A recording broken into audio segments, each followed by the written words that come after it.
मध्य प्रदेश और राजस्थान में मिली हार ने कांग्रेस को बड़ा झटका दिया है। पार्टी को इस तरह की हार की उम्मीद नहीं थी। अब लोकसभा चुनाव से पहले पार्टी ने इन दोनों राज्यों के संगठन में अहम बदलाव करने की तैयारी की है। सूत्र कह रहे हैं कि दोनों ही राज्यों में कई बड़े बदलाव किए जाएंगे। नई पीसीसी की नियुक्ति जल्द हो जाएगी।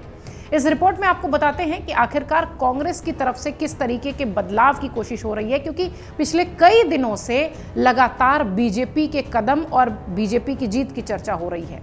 कांग्रेस के खेमे में क्या कुछ हो रहा है इस बम्पर बीजेपी की जीत के बाद, या यूं कहें कि इनकी इतनी खतरनाक हार के बाद आखिर वो जमीन मजबूत करने के लिए क्या कह रहे हैं, क्या कर रहे हैं, ये सारी बातें हम कोशिश करेंगे कि अपनी इस रिपोर्ट में समेटें। सूत्र ये कह रहे हैं कि मध्य प्रदेश में कमलनाथ को प्रदेश अध्यक्ष से हटाया जा सकता है, जिसके साथ ही संगठन में भी बड़ा बदलाव कर सकते हैं। वरिष्ठ नेताओं को की जगह युवा चेहरों को मौका मिल सकता है। एमपी के पूर्व सीएम और कांग्रेस के वरिष्ठ नेता दिग्विजय सिंह राज्यसभा में बने रहेंगे, इस तरह की भी खबरें चल रही हैं, लेकिन प्रदेश संगठन में उनका रोल कम हो सकता है, ये भी जानकारी आ रही है। मध्य प्रदेश में आपने देखा होगा पूरे चुनाव प्रचार के दौरान कमलनाथ और दिग्विजय सिंह फ्रंट फुट पर खेलते हुए दिखाई पड़ रहे थे, यानी कांग्रेस का मतलब ही कमलनाथ और दिग्विजय हो गए थे मध्य प्रदेश में। विधानसभा चुनाव 2023 में कांग्रेस ने मध्य प्रदेश में कमलनाथ के चेहरे पर ही चुनाव लड़ा था। वो चुनाव के दौरान मध्य प्रदेश कांग्रेस कमेटी के अध्यक्ष भी थे। इसके अलावा चुनाव की बड़ी जिम्मेदारी दिग्विजय सिंह के ऊपर थी, लेकिन दोनों ही वरिष्ठ नेता जीत दिलाने में असफल रहे। यहाँ कांग्रेस बुरी तरह ही कहेंगे, बुरी तरह हार गई। पार्टी के कई दिग्गज नेता भी चुनाव हार गए। ऐसे में संगठन में बदलाव होना तो तय है। इधर राजस्थान में भी बड़े बदलाव के संकेत हैं। राजस्थान में लंबे समय से सचिन पायलट बदलाव और युवा चेहरा को मौका देने की बात करते रहे हैं, लेकिन पार्टी आलाकमान इस चुनाव में अशोक गहलोत पर ही भरोसा जताती रही। अब जबकि पार्टी यहां हार चुकी है तो फिर से बदलाव की आवाज उठ रही है। पिछले दिनों कांग्रेस विधायक दल की बैठक के बाद एक बार फिर सचिन पायलट संगठन में बदलाव और युवाओं को बड़ी जिम्मेदारी और मौका देने की बात कह रहे हैं। चर्चा इस बात की भी है कि यहां भी संगठन में बड़े बदलाव हो सकते हैं। वहीं अशोक गहलोत को सीएलपी नेता और एलओपी भी बनाया जा सकता है। अगर देखा जाए तो प्रदेश नेतृत्व में बड़े बदलाव की आवश्यकता भी है।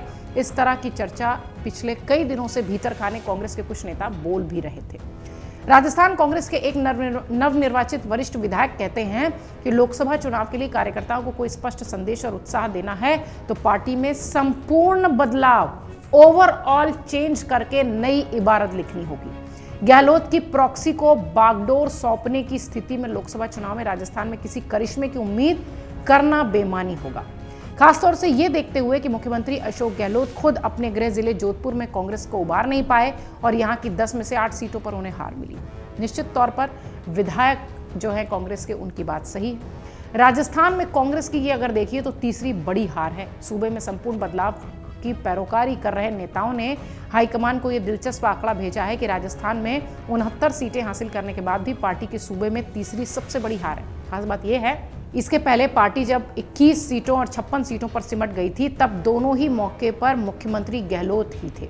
हाईकमान से ध्रुवीकरण को हार का एक प्रमुख वजह बताने वाले गहलोत के तर्क से असहमत कुछ नेताओं का कहना है कि इसमें कोई दम नहीं है, क्योंकि 1992 में अयोध्या में विवादित ढांचा विध्वंस के बाद अलग हुए चुनाव में राजस्थान में भाजपा को कांग्रेस ने हराया था। यानी ये ध्रुवीकरण जैसा मुद्दा कहीं काम नहीं आता। बहरहाल अब हार के बाद मंथन चिंतन का दौर है। तरह तरह की बातें कही जा रही हैं कि हार इस वजह से हुई होगी, हार उस वजह से हुई होगी, लेकिन निश्चित तौर पर राजस्थान और मध्य प्रदेश दोनों ही जगह कांग्रेस अब ओवरऑल चेंज के मूड में है और इंटरनल भी बहुत सारे पार्टी के नेता ये चाहते हैं कि युवा चेहरों को मौका मिलना चाहिए। अब देखने वाली बात यह होगी कि कांग्रेस अपनी इस जबरदस्त या यूं कहें कि बहुत बुरी हार के बाद किस तरह का स्टैंड लेती है। अगर आप ये वीडियो YouTube पर देख रहे हैं तो हमारे चैनल को सब्सक्राइब करें और बेल आइकन को दबाना ना भूलें। अगर आप Facebook पर ये वीडियो देख रहे हैं तो हमारे पेज को लाइक करें।